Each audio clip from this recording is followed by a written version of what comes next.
Boa noite, amigos e amigas do Grupo Espírita Luz e Amor. Que alegria, que satisfação estarmos aqui neste momento, nesta véspera de Natal, esta noite memorável que comemora o nascimento do nosso Mestre Jesus. E hoje nós temos aqui para falar sobre Jesus, a luz do mundo, a Marlene Sintra e Sado. E a Marlene é aquela que é a roteirista do encontro com Jesus, que vocês viram a apresentação nesta tarde, né? Viram que maravilha, que beleza, né? E vamos, então, para dar início a esta noite, nós vamos aqui abrir com um poema de minha autoria, que tem o título da palestra que a Marlene vai fazer. O título é Luz do Mundo.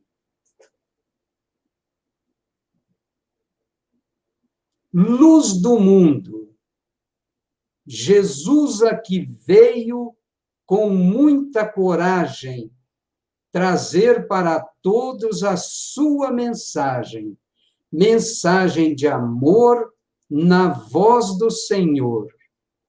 Falou do perdão de todas as ofensas a todas as crenças em cada sermão. Saiu a pregar do alto do monte, lançando a verdade na mente e na fronte, mostrou seu poder de cura no ser, brilhou sua luz com seu doce encanto, mostrando, portanto, que era Jesus. O povo seguia, sentindo o efeito, então, quando dava noção do perfeito. Falou do trabalho, do esforço diário, que só faz crescer. Meu Pai não se cansa, pois tem esperança no avanço do ser. A sua doutrina tão simples, tão bela, ecoa no mundo qual grande janela, janela de amor no alívio da dor.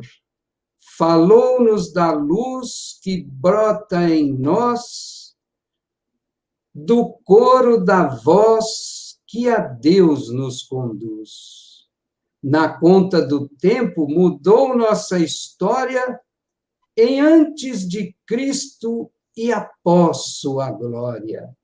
Doutrinas cristãs são todas irmãs, levando o evangelho a todos os cantos, na bênção dos prantos em cada hemisfério.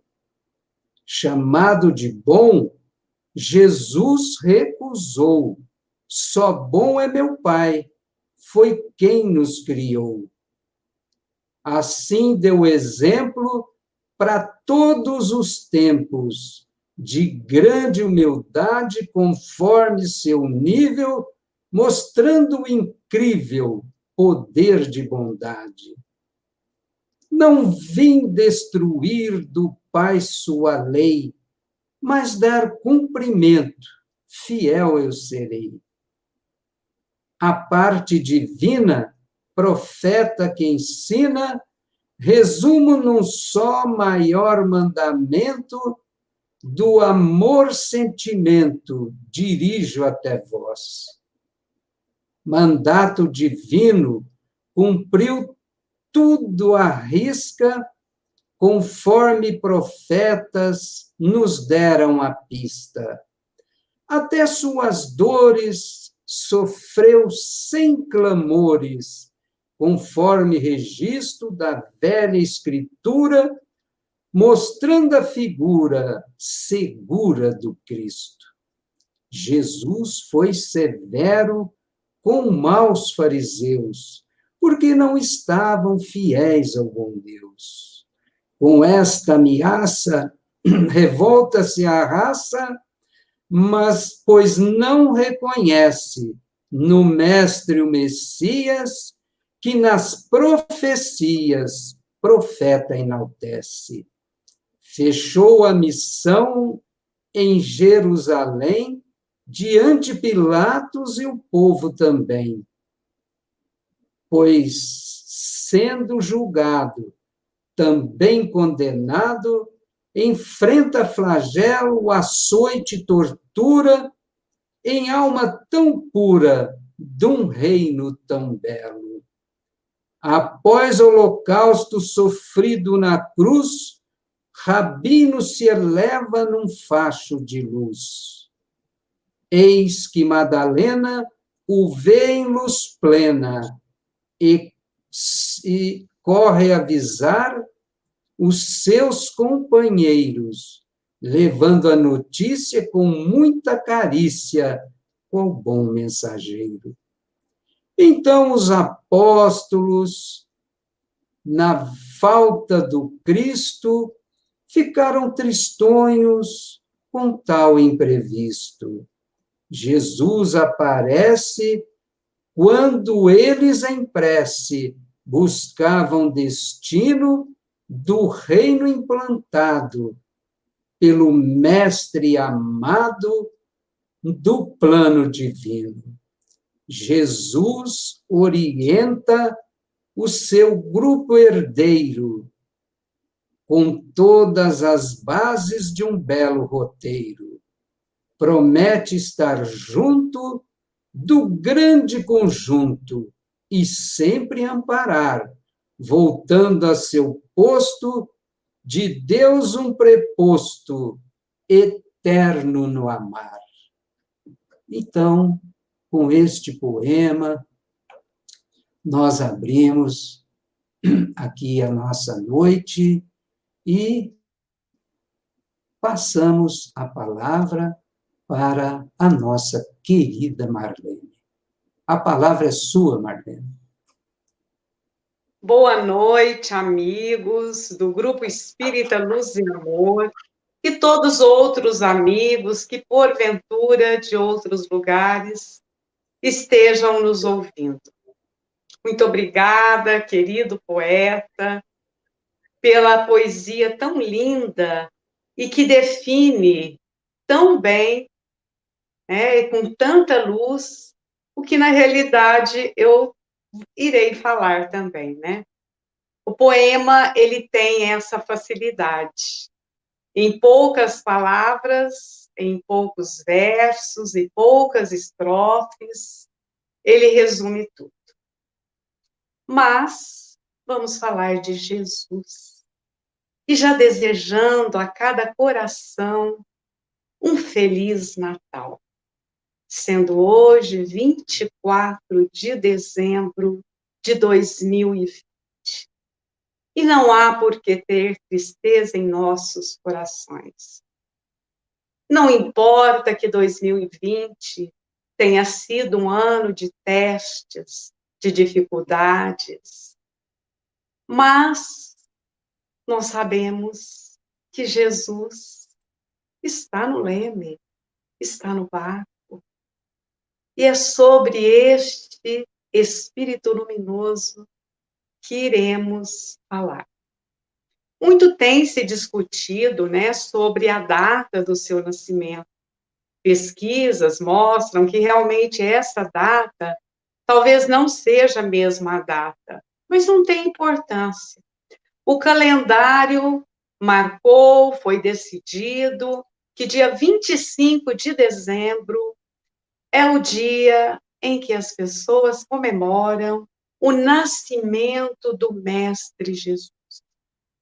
Este ser que, conforme nos disse o poeta, ele dividiu a história em antes de Cristo e após a sua glória. Olha que lindo, né? Após a glória. Mas que glória, poderíamos perguntar? Que glória é esta, se este homem, desde o seu nascimento até o seu retorno à pátria espiritual, viveu experiências tão marcantes, tão tristes? Que glória é essa? A verdadeira glória. Conta-nos, no livro Primícias do Reino, de Amélia Rodrigues, no seu pós-fácio, né, no pós-fácio do livro, ela nos diz assim, que Jesus, ele marcou a sua vida através de outras vidas. Esta é a glória do Mestre Jesus. É o seu exemplo, o seu testemunho, que está marcado na vida de outras criaturas, que também deram o seu testemunho.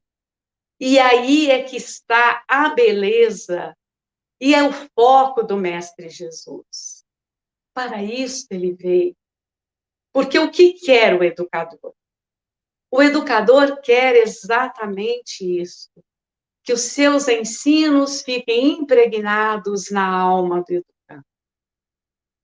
E aí nós podemos, claro que eu não vou me adentrar, mas nós podemos só passar por todas as vidas que Jesus marcou, que também muitas delas foram citadas aí no poema.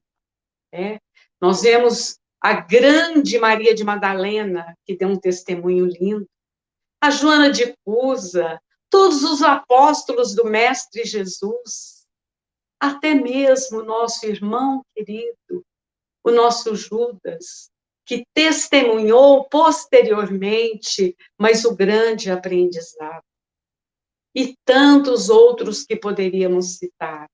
Mas hoje, nós queremos convidar nas nossas reflexões para que nós, os cristãos de hoje, do século 21, do ano 2020, da pandemia, possamos testemunhar realmente o verdadeiro ensino do Mestre Jesus. Então, a Amélia Rodrigues, ela vai dizendo isto, né, para todos nós, que a vida do Mestre Jesus, ela encontra-se sintetizada no Novo Testamento. E nós temos os 4 evangelistas, algumas pequenas diferenças entre um e outro, às vezes um evangelista cita um episódio, outro não cita, mas foram os evangelistas que registraram. Claro que também tem inúmeras pessoas, inúmeros escritores que registraram a vida do Mestre Jesus. Muitos deles até denegrindo o nosso Mestre. Mas nada disso tem importância, porque o que importa mesmo é o seu testemunho. Ainda Amélia Rodrigues fala que é o maior amor que o mundo conheceu. E é mesmo, claro que é o maior amor. É o governador do planeta. Ele veio para testemunhar o amor. E isso realmente nos fortalece e nos engrandece. É o exemplo mais fecundo que jamais existiu. Nós, espíritos encarnados no mundo de provas e expiações, não conhecemos um amor maior. Temos inúmeros espíritos que também deram testemunhos incríveis de amor. Mas todas essas criaturas, ou pelo menos quase todas, foram pautadas na vida do Mestre Jesus. Conhecer Jesus é plasmá-lo em nossas almas. É plasmar a vida do Mestre Jesus em nossas almas. Quando Jesus estava se preparando para encarnar no nosso planeta, com conta agora Humberto de Campos que a chegada dele trouxe para Roma um hino de paz. E não é difícil de nós entendermos isso. Imaginemos a preparação da vinda do Mestre Jesus. A dimensão espiritual que trazia amor transbordando de todos os outros espíritos crísticos, preparando a vinda do Mestre Jesus, para que ele pudesse testemunhar o amor. Era o governador do planeta, queria estar aqui conosco. Então, Humberto de Campos fala isto, que a cidade dos Césares se povoou de artistas, espíritos nobres e realizadores. Como que a emoldurar a grande pintura que teria. E vemos então, na doce e singela representação da manjedoura, as dificuldades daquela mãezinha querida e de seu pai, para que o Mestre viesse ao mundo, nos ensinando a primeira lição da simplicidade. Ainda Humberto de Campos, em outra obra, ele nos diz assim, que Simeão falava assim, olhando para Jesus menino, mas como? Como você, que vai representar a lei do amor, a representação divina do Pai Celestial, nasce em uma manjedoura? Como você vai brilhar? Como você vai ensinar? E aí Humberto de Campos termina um texto que se chama Simeão e um Menino, dizendo assim, que só no plano espiritual Simeão vai entender que aquele menino não precisava de nascer em palácio, não precisava de ostentar honrarias, nem títulos, nem nada, porque ele queria tocar o coração do homem. E quem vem com a proposta de tocar o coração do homem não precisa de títulos, nem de honraria. Jesus ainda está nesse mistério, tentando tocar os nossos corações. E pelo menos hoje, pelo menos em dezembro, o mundo conclama a presença deste governador. Até mesmo aqueles que não são cristãos reconhecem a importância deste homem. Mas eu poderia me deter em algumas passagens do Evangelho em que Jesus cura um leproso, em que Jesus ressuscita um amigo, em que Jesus faz um cego enxergar. E tudo isso era muito lindo e divino. Mas eu quero focar no Jesus educador, o grande médico de nossa alma. O que faz um educador? Um educador procura adentrar o coração do outro, para que o outro aprenda, para que o outro faça, para que o outro realize. Assim são os educadores comuns na Terra.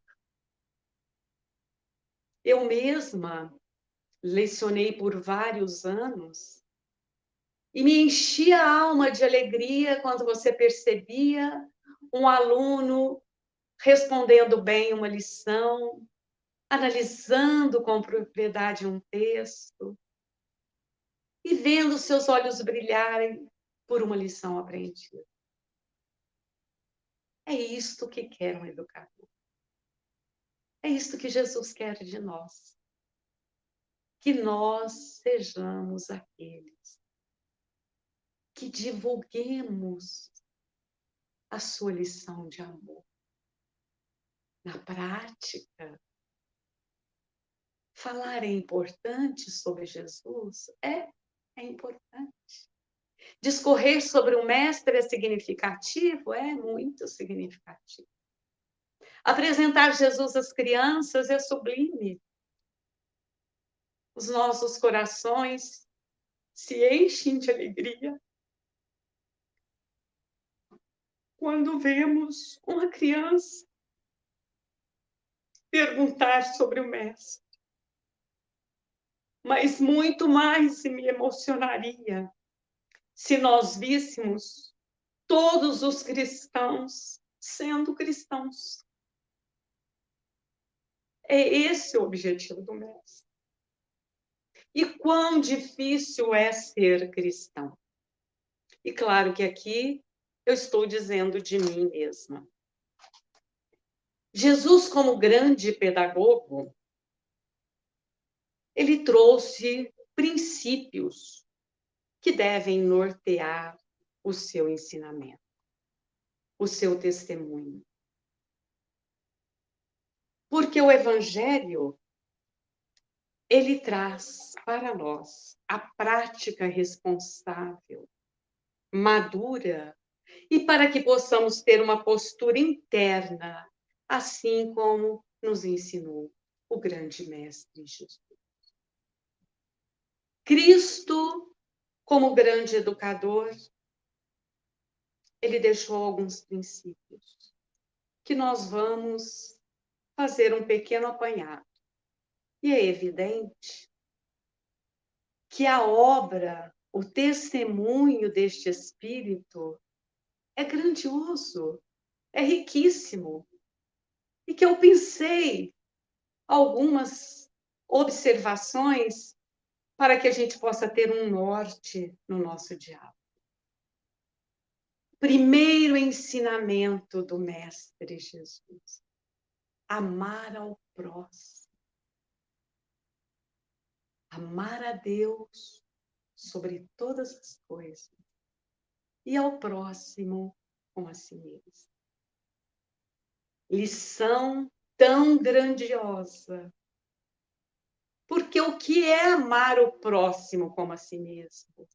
É o grande convite para o autoconhecimento. Que espíritos inumeráveis estão batendo nessa tecla. Estudiosos, religiosos ou não, estão nos convidando ao autoconhecimento. Porque só em me conhecendo verdadeiramente eu sou capaz de ter um olhar amoroso para o meu próximo. Este é o primeiro convite de Jesus. Porque quando eu amo o meu próximo e tenho como referência a mim mesma, eu tenho complacência para com os defeitos alheios.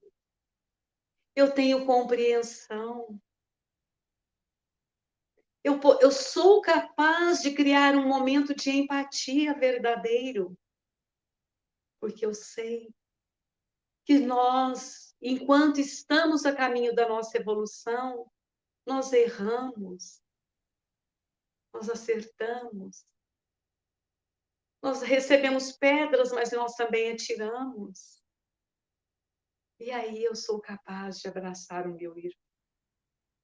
Porque Jesus tinha tanto amor pelos seus discípulos e por todas as criaturas. Porque ele era o Espírito que se conhecia, que fez a sua trajetória, estava na sua plenitude amorosa. Joana de Ângeles, a sublime mentora do nosso querido Divaldo, tem insistido nesta tecla. Busque o autoconhecimento. E a pessoa que já está engatinhando nessa tarefa, ela sempre tem um olhar mais delicado para o seu irmão. Rompendo preconceitos, rompendo falas levianas, rompendo o atirar pedras.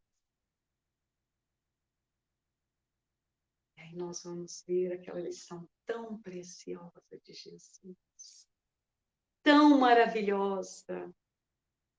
Quando queriam atirar pedras naquela mulher que foi considerada adúltera, que foi pega em adultério. E vejam que lição grandiosa que nos oferece o Mestre Jesus. Nenhuma censura, nenhuma indagação, nenhuma pergunta. Apenas uma assertiva que permite com que aquelas criaturas busquem nos refúgios de sua alma. Eu não posso atirar a pedra, porque eu também tenho pecado. Este é o grande educador. Esse é Jesus, o nosso mestre. Então, a primeira lição, amar a Deus sobre todas as coisas e ao próximo como a si mesmo. Porque quem ama a Deus sobre todas as coisas, reconhece que somos irmãos uns dos outros. E se somos irmãos uns dos outros, temos que amar. Amar o brasileiro e amar o americano. Amar o que mora em um continente, o que mora em outro continente. Amar o que tem uma cor, o que tem outra cor. Amar o que tem um comportamento equivocado, o que tem um comportamento acertado. Porque todos nós caminhamos para a luz. Enquanto não chegamos até ela, nós temos que estender as mãos uns aos outros. Grande educador Jesus, que deu essa grande lição. A lição da humanidade. Porque assim eu vivo verdadeiramente como alguém que está encarnado aqui, que é um espírito que precisa tanto aprender, que não há por que me ostentar orgulhoso ou envaidecido. Pensei ainda uma lição tão importante de Jesus. Perdão aos inimigos. Ah, como essa lição é difícil, Jesus. Como essa lição nos convida a tantas coisas. Às vezes, temos dificuldade para perdoar alguém que, no momento de aglomeração, inadvertidamente pisa no nosso pé ou bate na nossa cabeça. Aquilo já nos coloca, às vezes, irritados. E olhamos, às vezes, para aquela pessoa com um olhar de insatisfação. Imaginemos, então, quando a ofensa é profunda, quando a ofensa toca a nossa alma. Mas foi isso que Jesus nos ensinou. Perdoar aos inimigos. Quantas vezes, Senhor Jesus? 7 vezes? Já achando que 7 vezes era muito. Não 7 vezes, mas 7 vezes 70 vezes. Olha como não é fácil isso. Mas é um exercício também. Ainda novamente a lição da empatia. Será que se eu estivesse na mesma situação que aquela pessoa, vivendo a experiência que aquela pessoa está vivendo, eu também não teria feito o mesmo? Mas é um exercício difícil. E aí volta Jesus e diz: orai pelos seus inimigos. Já que eu não dou conta, às vezes, de perdoar, pelo menos eu oro. Eu oro sinceramente e digo assim a Jesus, para que Ele leve o meu coração até Deus. Eu não estou conseguindo perdoar. Aquilo mexeu tanto comigo, mexeu no meu orgulho, na minha vaidade. Eu não estou dando conta, mas eu não quero o mal para Ele. Ainda que haja um lampejo de pensamento negativo, anule, querido Jesus.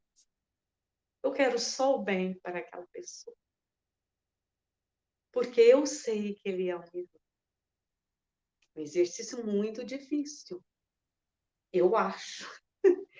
Mas todas as lições de Jesus são difíceis. Eu não conheço nenhuma lição de Jesus que seja fácil. Não conheço. Mas todas são sublimes. Todas nos levam ao amor. Todas nos levam à luz. Jesus também ensinou uma coisa. Pediu, orientou, desapego aos bens terrenos. E aí eu fico a pensar. Somos espiritualistas, somos espíritas, somos cristãos. Mas como a matéria nos atrai. Como é bom ter as coisas. Como ter as coisas muitas vezes nos dá um imenso prazer. Quantas vezes eu vejo meu irmão que tem as coisas e eu sinto uma inveja. É difícil, mas é um exercício. E claro que aí não estou defendendo o apego profundo dos bens terrenos, porque muitas vezes ter com equilíbrio, com amor, proporciona-nos também ajudar aqueles que não possuem, proporciona-nos ter uma vida materialmente mais digna, para que possamos ter inúmeras facilidades para agir no bem. Mas Jesus orientou o desapego, quando aquele jovem perguntou assim: o que devo fazer para te seguir? Vai, meu filho, venda todos os seus bens e depois me siga. Foi difícil. Foi difícil para aquele jovem, como é difícil para nós. Mas é o convite de Jesus. Desapegar dos bens terrenos. E desapegar dos bens terrenos não está vinculado a ter muito ou ter pouco, mas é realmente ao apego. Às vezes a pessoa tem tão pouco material, mas ela é tão apegada, mais às vezes do que aquele que tem muito. Aí vai também o convite a cada um de nós, para que possamos saber o que é que temos, o quanto temos e o quanto precisamos nos desprender. Porque a vida aqui na Terra é um sopro. E este ano, ela está nos dizendo isto com muito maior clareza. Tenho refletido muito sobre isso. Passamos uma experiência muito dolorosa com família tão querida. Muitos de vocês sabem. Nem vou adentrar nisso para que eu não me emocione. E aí eu fico pensando, Senhor, nós podemos ir num estalar de Deus. Retornar ao plano espiritual. E aí eu vivi intensamente o desapego dos bens terrenos? Ou eu vou preocupada com as coisas que eu deixei? Eu vivi verdadeiramente o amor com as pessoas, meus amigos, meus familiares? Ou eu fui colocando embaraços na vida deles e na minha própria. Desapego dos bens, desapego das coisas, desapego da materialidade. Porque a vida aqui na Terra, ela é rápida. Mas a vida pulsa em todos os campos. Jesus ainda, pensei aqui, ele combate a hipocrisia. Seja o seu falar sim, sim, não, não. Também isso é tão difícil para nós, né?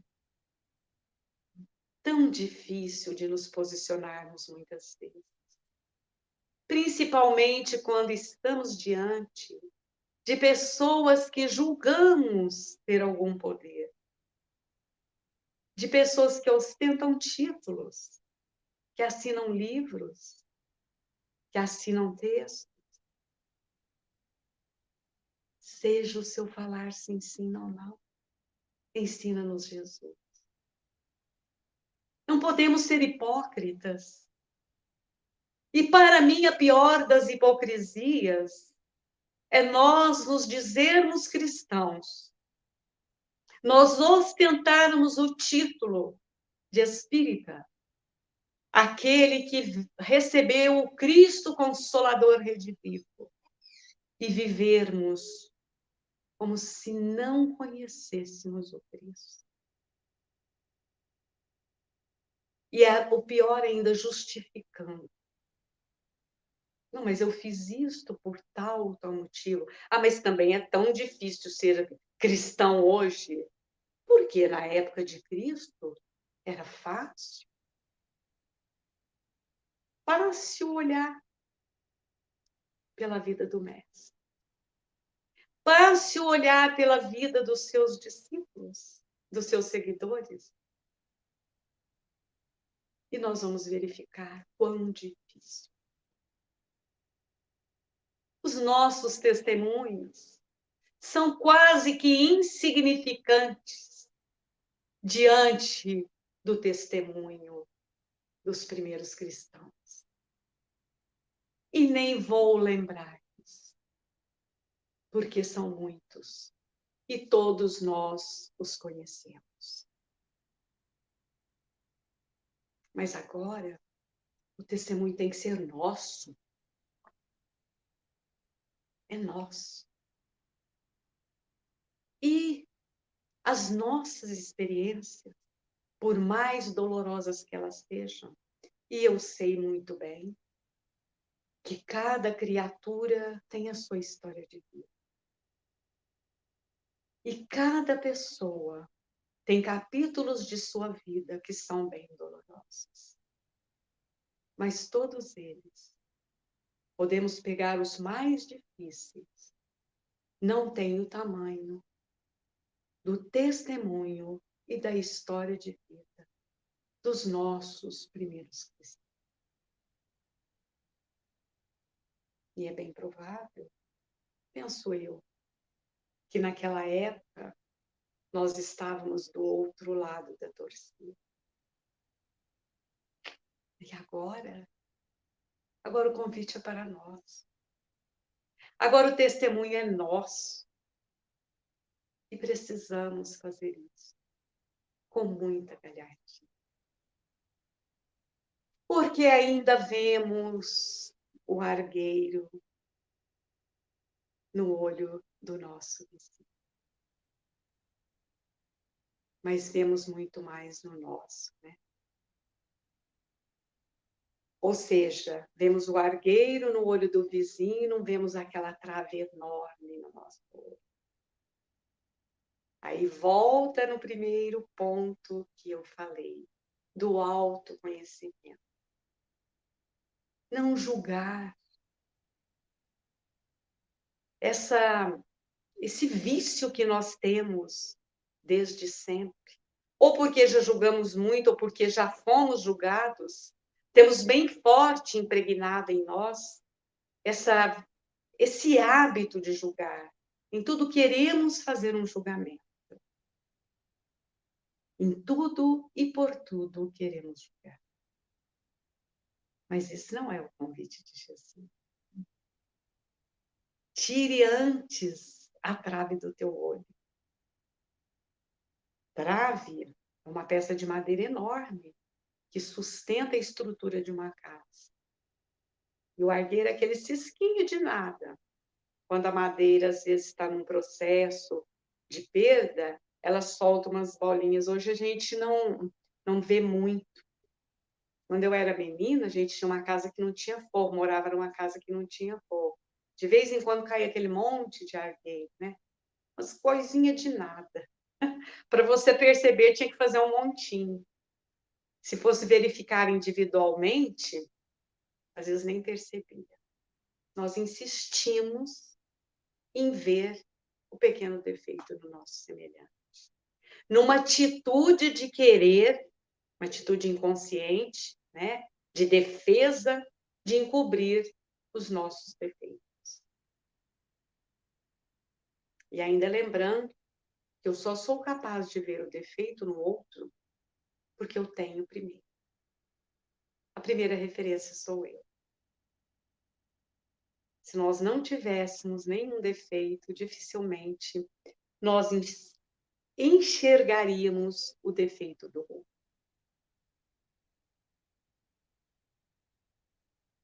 Outra lição importante que eu quero dividir com vocês é nem todos os que dizem Senhor, Senhor, entrarão no reino do céu. Não é a ostentação, não é o rito, não é a fala, não são os sinais exteriores, mas são os sinais internos. É a minha vivência verdadeira. A ponto de alguém falar assim, você pertence a alguma religião? Ah, realmente, parece que você conhece Jesus. Difícil a gente ouvir isso, né?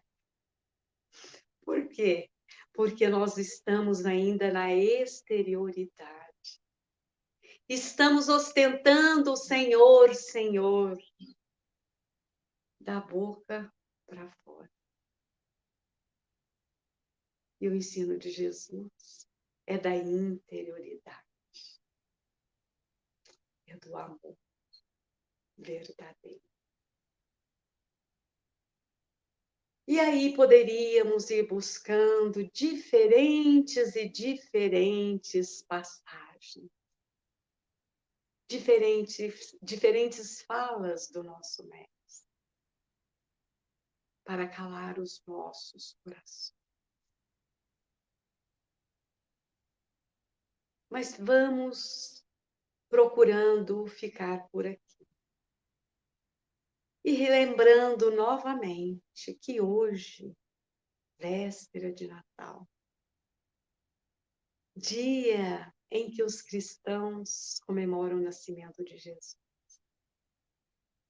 E esses mesmos cristãos que somos nós, quantas vezes nos restringimos, às vezes, a uma oração, a uma leitura, a um espetáculo. O Antônio Carlos disse agora mesmo, né? Fazemos aqui há alguns anos já um encontro com Jesus, que é um espetáculo assim que engrandece mais a nós mesmos, porque normalmente desde agosto nós nos reunimos, nós nos encontramos e nós vamos aprendendo, mas depois os cristãos vão comemorar, como quase todo mundo, com muitas iguarias, festas, aglomerações, foguetes. E este ano não podemos ou não devemos fazer isso. E isso é ruim? Não. Porque tudo mais nós devemos e podemos fazer. É oração para o doente. É a meditação sincera e profunda para os nossos irmãos nos hospitais, para os médicos, para os familiares, que muitas vezes estão afastados de seus queridos porque eles estão colaborando com outras pessoas. Esse é o Natal de Jesus. Jesus nasceu no anonimato. Poderia ter nascido na suntuosidade, nos palácios, com muitas honrarias, mas ele nasceu no anonimato, para que pudéssemos reverenciá-lo assim.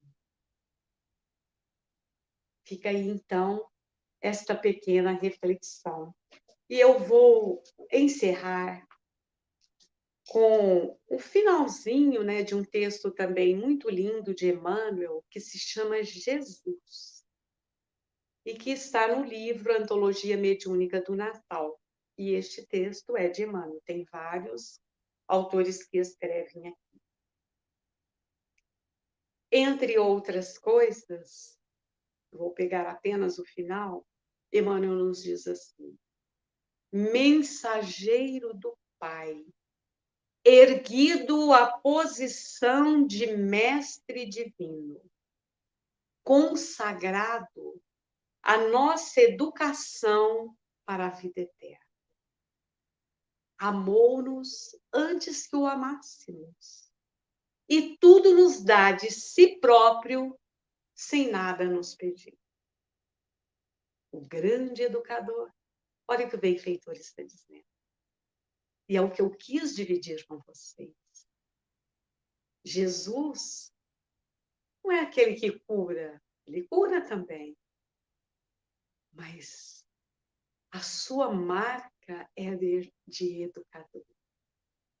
E por isso, continua Emmanuel, que todos nós, ano a ano, somos induzidos, sem distinção de credo e raça, a cultivar o poder da fraternidade, uns diante dos outros, pelo menos um dia, o dia de Natal, transformando o mundo por algumas horas em reino do amor, prelibando as alegrias do bem eterno que nos governará de futuro, a repetir com as vozes milenárias dos anjos: glória a Deus nas alturas, paz na terra, boa vontade para com os homens.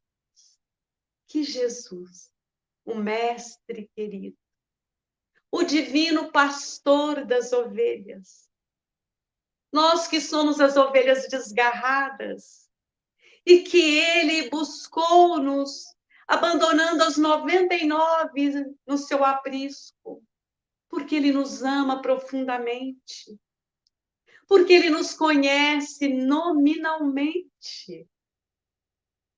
Estamos aqui, querido Mestre Jesus. Ajude-nos a aprender a tua lição. Mas mais do que tê-la nos nossos intelectos, que possamos tê-la em nossos corações. Abençoe-nos sempre. Queridos irmãos, tenham um feliz Natal. Um Natal cristão. Um Natal de amor. Um Natal de luz. Muito obrigada.